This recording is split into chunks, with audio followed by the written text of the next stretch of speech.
పెళ్ళైనా పండగైనా వేడుక ఏదైనా పట్టు చీరల ప్రత్యేక వేదిక వారాహి సిల్క్స్. నమస్తే, వెల్కమ్ టు సుమన్ టీవీ. నేను పద్మిని. ప్రస్తుతంతో పాటు ప్రముఖ ఆధ్యాత్మికవేత్త, ప్రముఖ న్యూమరాలజిస్ట్, లక్ష్మీ నరసింహస్వామి ఉపాసకులు శ్రీమతి స్రవంతి గారు మనతో పాటు ఉన్నారు. మాట్లాడదాం. అక్క నమస్తే. అక్క నమస్తే పద్మిని. అక్క, ఆగస్ట్ 27వ తారీఖు పౌర్ణమి అనేది మొదలవుతుంది. శ్రావణ పౌర్ణిమ మొత్తం నిండు పౌర్ణమి రాత్రి అంతా ఉంటుంది. మరి ఇటువంటి పౌర్ణమిలో మేనిఫెస్టేషన్ కి చాలా బాగా ఉపయోగపడుతుందని మీరు అనేక సార్లు చెప్పి ఉన్నారు. మరి ఈ పౌర్ణమికి కూడా ఎటువంటి సమస్యలు అధిగమించడం కోసం మేనిఫెస్టేషన్ అనేది చేసుకోవచ్చు, అసలు ఏం చెయ్యాలి చెప్తారా? చెప్తానా. ఈసారి నిండు పౌర్ణమి ఏ వారం ఉంది? గురువారం. ఎందుకు అడుగుతున్నానంటే చాలా ప్రాబ్లమ్స్ ఉన్నాయి అని చెప్పి చాలా మంది కాల్ చేస్తారు పద్మిని. అయితే ఇట్లా అపాయింట్మెంట్ తీసుకోండి అని చెప్పో, లేదా అలా అంటే అసలు అపాయింట్మెంట్ తీసుకునే పరిస్థితి కూడా లేదు అని అన్నప్పుడు మనసు చాలా చివుక్కు అనిపిస్తుంది. నిజంగా అయ్యో అని అనిపిస్తుంది. కానీ అసలు మనని కాంటాక్ట్ కూడా చేయలేకపోతున్నారు. కొంతమంది కాల్స్ మేము చేస్తుంటే కలవట్లేదమ్మా అని కూడా చాలామంది చెప్తూ ఉంటారు. మేము ఎప్పుడో చాలా 20 days నుంచి ట్రై చేస్తున్నామండి, మాకు కాల్ కలవట్లేదు అనే వాళ్ళు కూడా ఉంటారు. అయితే సమస్య అనేది మన దగ్గరికి వస్తేనే కాదు, వాళ్ళంతట వాళ్ళకి తీరిపోతే కనుక భగవంతుడు అండ లభించింది అంటే ఇంకొంచెం ముందుకు వస్తారు. అవునా కాదా? నేను చాలా ట్రై చేస్తే నాకు ఈసారి శివుడికి సంబంధించినవి చాలా దొరికాయి. ఈ శ్రావణ మాసంలో శివుడికి సంబంధించింది చెప్పాలి అని అంటే గనక మీరు ఏదైనా వృక్షరాజని చూస్తే గనక, నేను ఇవాళే చదివాను, వృక్షం నుంచి మనం ఎలా పొందొచ్చు, వృక్షాన్ని మనం ఎలా కాపాడాలి అని చెప్పి శ్రీకృష్ణ పరమాత్మ చెప్తాడు. వృక్షం గురించి అవి నిన్న చదివితే నాకు భలే అనిపించింది. అంటే మేనిఫెస్టేషన్ అనేది మన నుంచే వచ్చింది, ఎక్కడి నుంచో మనం తెచ్చుకుంది కాదు అని చెప్పి మనం గుర్తుపెట్టుకోవాలి. అయితే వృక్షము అనగానే వటవృక్షం గుర్తుకొస్తుంది. వటవృక్షము అంటే బ్యానియన్ ట్రీ, అంటే మర్రి చెట్టు. మర్రి చెట్టు ఊడలు చూస్తే నాకు శివుడే గుర్తుకొస్తాడు చిన్నప్పటి నుంచి కూడా.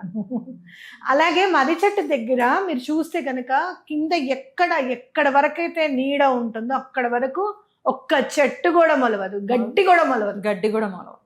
అంటే ఏంటి? ప్రాబ్లం అనేది రైజ్ అవ్వదు అనేది గుర్తుపెట్టుకోవాలి మీరు. ఏదైనా మనం పాజిటివ్గా చూడాలి. మర్రి చెట్టు చూసి నా చిన్నప్పుడు చెప్పారు, మర్రి చెట్టు చూసా ఒక్క చెట్టు కూడా పెరగని కదా, అది కూడా నెగిటివ్.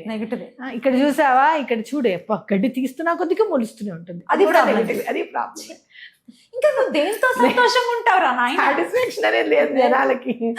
ఇక్కడ మనం పాజిటివ్ గా చూడాల్సింది ఏంటి అంటే, ప్రాబ్లం అనేది పుట్టనివ్వదు మర్రి చెట్టు అనేది గుర్తుపెట్టుకోవాలి. ఇక్కడ మీరు గుర్తుపెట్టుకోవాల్సింది ఏంటి అని అంటే, ఈ వీడియో చూసిన వెంటనే మీ చుట్టూరా మర్రి చెట్టు ఎక్కడ ఉందో చూసుకుందండి ఫస్ట్. ఓకే, భయపడతారక్క మర్రి చెట్టుకి? భయపడాల్సిన అవసరం ఉందా? ఊడల వల్ల చూసి భయపడతారు. నాకైతే ఎక్కువ భయం చింత చెట్టుని చూస్తే భయం. చింత చెట్టు నిజంగా కూడా నెగటివ్ ఎనర్జీస్ అన్ని చింత చెట్టును ఆశ్రయించి ఉంటాయా, మర్రి చెట్టును ఆశ్రయించి ఉంటాయా? చింత చెట్టునే. ట్రాన్స్పిరేషన్ అందుకే వెరైటీగా వస్తుంది చింత చెట్టు. ఇప్పుడు మామూలుగా నైట్ ట్రాన్స్పిరేషన్ వాటర్ పడుతుంటుంది, నైట్ పూట ఒక రకమైన నీటిని వదులుతూ ఉంటాయి చెట్లన్నీ కూడాను. ఆక్సిజన్ లెవెల్స్ చాలా తక్కువ ఉండే నీటిని వదులుతుంది అనమాట చింత చెట్టు. అందుకే అక్కడ పడుకుంటే ఊపిరి ఆడనట్టుగా అనిపిస్తుంది. అండ్ ఈ నెగటివ్ ఎనర్జీస్ ప్రాక్టీస్ చేసే వాళ్ళు ఆ చెట్టు మీద ఇంపాక్ట్ చేస్తారు షూర్ గా. ఎందుకు అనంటే తట్టుకోగలుగుతుంది కదా, సంథింగ్ డిఫరెంట్ కదా. ఇప్పుడు ఉన్న వాటిలన్నిట్లోకే సంథింగ్ డిఫరెంట్. అర్థమైందా నీకు? కాబట్టి మర్రి చెట్టు మాత్రం భయపడాల్సిన అవసరం లేదు. నాకైతే శివతత్వమే కనిపిస్తుంది మర్రి చెట్టులో. కాబట్టి మీరు చాలా ఔషధి గుణాలు కూడా ఉన్నాయి మర్రి చెట్టులో.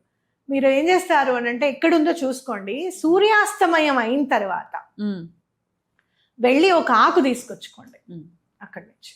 ఓకే, కొయ్యచ్చా? కింద పడింది తీసుకోమా? కింద పడిందైనా పర్వాలేదు, కోసినా పర్వాలేదు. ముందు సూర్యాస్తమయం ముందే కోసుకొని అక్కడ పెట్టుకొని మళ్ళీ సూర్యాస్తమయం తర్వాత అక్కడ వెయిట్ చేయండి. ఒక 10 నిమిషాల ముందు కోసుకొని అక్కడ పెట్టుకొని సూర్యాస్తమయం అయిన తర్వాత తెచ్చుకోవచ్చుగా, తప్పలేదు కదా. అలా ఎలా అయినా మనం ఉపయోగించుకోవాలి మన మనసుని, అంతే. ఏం చేయాలి అనే దాని మీద. అయితే ఆ మర్రి ఆకుని తీసుకొచ్చుకొని ఆ రోజు సాయంత్రం శుభ్రంగా చక్కగా దాన్ని నీళ్లతో కడిగిన తర్వాత పసుపు ముద్దలో కొంచెం ఇంకు లాగా చేసుకోండి. పసుపుని చక్కగా ఒక అగరబత్తి వెనకాల పుల్ల సన్నగా ఉంటుంది కదా, మీ ప్రాబ్లం ఏంటి అనేది రాయండి దాని మీద. చాలా కష్టంగా ఉంది రాయడము అని అంటే కనుక అలా రాసుకుంటూ వెళ్ళిపోండి ప్రాబ్లమ్ని. ఆకు మీద పడుతుంది కదా కొంచెం, పసుపుతోనే రాయాలని కాదు, కొంచెం ఇట్లా ముంచుకొని అలానే రాసుకుంటూ వెళ్ళండి.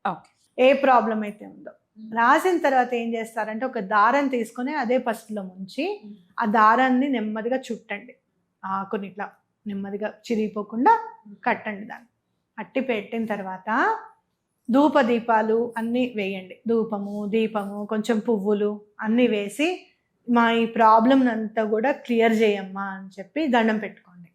దండం పెట్టుకొని ఏం చేస్తారు అని అంటే చక్కగా ఎక్కడున్న నదీ ప్రవాహక ప్రాంతాల్లో ఉంటే నది దగ్గరికి వెళ్ళండి, సముద్రం దగ్గర ఉంటే సముద్రం దగ్గరికి వెళ్ళండి, లేదు లేక్స్ ఉన్నాయి మాకు దాన్ని ఏమంటారు చెరువులు ఉన్నాయి అంటే చెరువుల దగ్గరికి వెళ్ళండి.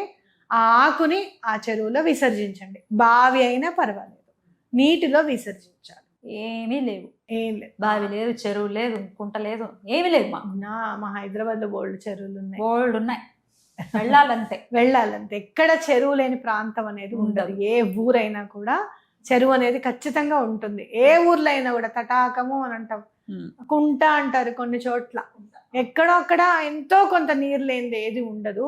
తప్పకుండా వెళ్ళి అందులో వేసి వెనక్కి తిరిగి చూడకుండా వచ్చేసాయి. అది ఏమైందో, ఆకు నీళ్ళల్లో ఉందో లేదో, మునిగిందో లేదో, ఇవన్నీ ఆలోచనలు వద్దు, వెనక్కి తిరిగి చూడకుండా వచ్చేసాయి. ఓకే, ఇది చేస్తే కనుక ఖచ్చితంగా. మీరు పూజ చేసేటప్పుడు కొంచెం గంధం కూడా పెట్టండి, చక్కగా గంధం పెట్టండి, పువ్వులు పెట్టండి, కుంకుమ పెట్టండి, మీ ఇష్టదేవతను తలుచుకోండి, మీ కులదేవతను తలుచుకోండి. ఎలా అయినా సరే ఈ ప్రాబ్లం సాల్వ్ అవ్వాలని ఏదైనా ఒక్క ప్రాబ్లం ఎంచుకోండి, తప్పకుండా నెక్స్ట్ పౌర్ణమి లోపల మీకు దారి దొరుకుతుంది.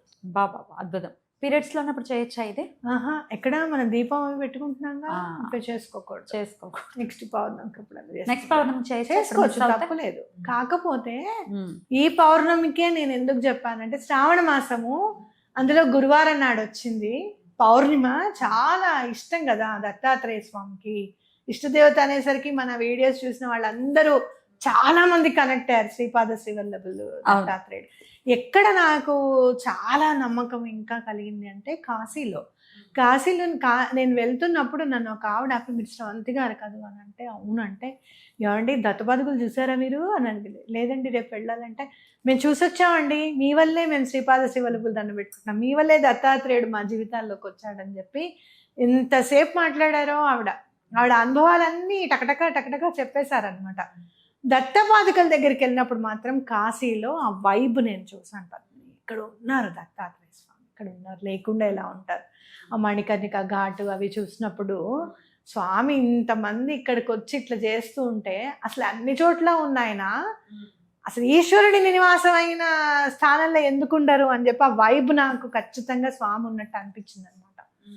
కాబట్టి ఈ గురువారం వచ్చింది అని అంటే సంథింగ్ స్పెషల్ కదా. సో ఎటువంటి పరిస్థితుల్లోనూ మనకి ఆ ప్రాబ్లం తీరిపోతుంది అనేది గుర్తుపెట్టుకోవాలి. ఇంట్లో ఎవరో ఒకళ్ళు ఉన్నారు, బయట ఉన్నారు అంటే పీరియడ్ తో పక్క కూర్చోబెట్టండి, అట్లీస్ట్ చేయొచ్చు, పక్క కూర్చోబెట్టండి. పక్క కూర్చోబెట్టుకుని మాత్రం చేయకూడదు. అదొకటి చూస్తాం. నేచర్ కదా పద్మిని, అవునక్క, నేచర్ కి కొన్ని రూల్స్ ఉంటాయి. ఆ energy different, nature energy different. మీరంతెందుకు కామాఖ్య అమ్మ వారికే తప్పలేదు 3 రోజులు తలుపులు వేసేస్తూ. అవును, మనం ఆవిడ పాటిస్తున్నారు అంటే ఏదో ఉంది కదా, రీజన్ ఉంది ఎందుకు ముట్టుకోకూడదు అనేది. అంత లోతుల పాతులకి వెళ్ళిపోయి తెలుసుకోవాల్సిన అవసరం లేదు. ఒకవేళ తెలుసుకున్నా మంచి అవుతుంది కానీ చెడు కాదు. ఎగ్జాక్ట్లీ.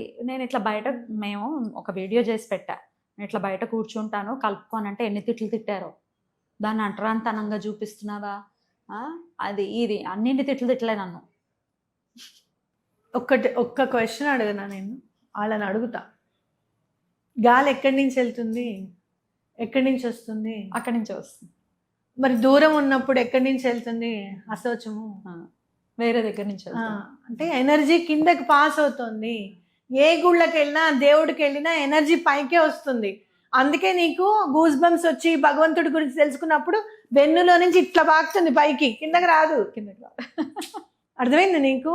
ఆ కిందకి వస్తుంది అంటే ఎనర్జీ ఆపోజిట్ వేస్ ని బాడీ తట్టుకోలేదు, అందుకని పక్కకు కూర్చోమ్మా అని అన్నారు. మరి అంతరం ఎందుకు, నీకు చక్కగా రెస్ట్ ఇస్తున్నందుకు. అట్లాగా తిట్టారక్క. ఇల్లు కడుక్కుంటాను అంటే తిట్టారు. ఆ వీడియో చూసారు, మీరు కూడా చూసారు.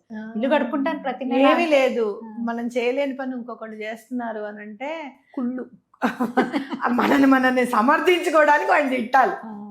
అట్లా ఇంకొక ఆమె ఏమని తిట్టిందంటే మరి గాలి పీలుస్తున్నావు కదా, గాలి కూడా అశౌచం అవుతుంది కదా, దాన్ని ఏం చేస్తావు అని అడిగింది అక్క. మీరైతే అట్లా అనుకుంటే ఆవిడ పీల్చే గాలి దగ్గర మనం ఉండంగా వేరే ప్రాంతానికి వెళ్ళిపోతాంగా, భూమి కాకుండా ఇంకో ప్రాంతాలకు వెళ్ళి, అంతే కదా. ఇప్పుడు మనం ఎవరో ఉన్నాడు ఫర్ సపోజ్, అది అని ఏమంటారు, చాలా పెద్ద నేరం చేసిన వాడు ఉన్నాడు, వాడు గాలి వదిలితే చచ్చినట్టు పీల్చాల్సిందే.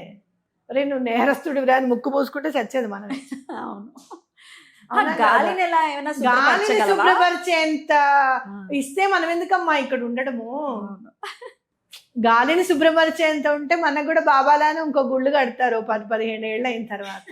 గాలిని మనం ఎక్కడ శుభ్రపరుస్తాం, మన వల్ల కాదు.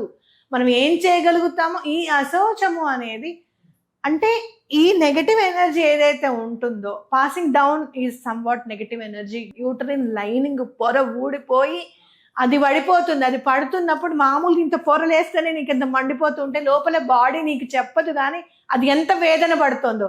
ఆ వేదన నువ్వు పడుతున్నావు అమ్మ, పక్కకు కూర్చో, నువ్వు రాకు నాన్న, నువ్వేం చెయ్యకు అని చెప్పడం అనమాట. అలానే స్నేక్కిను మనకి ఏంటి, అవును, అది పొర విడుతుంది, అవునా కాదా. అందుకనే మన రిలేషన్ కూడా స్నేక్స్ కి మనకి ఈకో సిస్టమ్ లో చాలా పెద్ద రిలేటెడ్. కాబట్టి ఇవన్నీ మనం చేస్తున్నాము అంటే మీరు పొగడకపోయినా పర్వాలేదు, కానీ తిడితే మనకేం నష్టం లేదు. మహాపాపం మూట కట్టుకోవడమే అంతే. ఏమండి మా దగ్గర పాపం కొంచెం తక్కువైందండి, కొంచెం ఇస్తారా అంటించుకోవడమే. అది పక్కన అది మోసి నింజా సినిమా అని ఉంది ఒకటి చూడండి, అది మోసుకొని తిరుగుతుంటే ఎంత బాధ ఉంటుందో అర్థమవుతుంది. అప్పుడు అర్థమవుతుంది. తిన్నవాడికి ఏముంది, మా పాపం పోతూ ఉంటుంది. తిట్టేయండి, ఇంకా అదే కమాన్ కామెంట్స్ పెట్టండి. ఎవరైనా తిడితేట నీ పాపాన్ని కడిగేసినట్టేట. మనం ఆ రోజు కీర్తన గురించి చెప్పుకున్నాం కదా, పొగుడితే భయ అంట.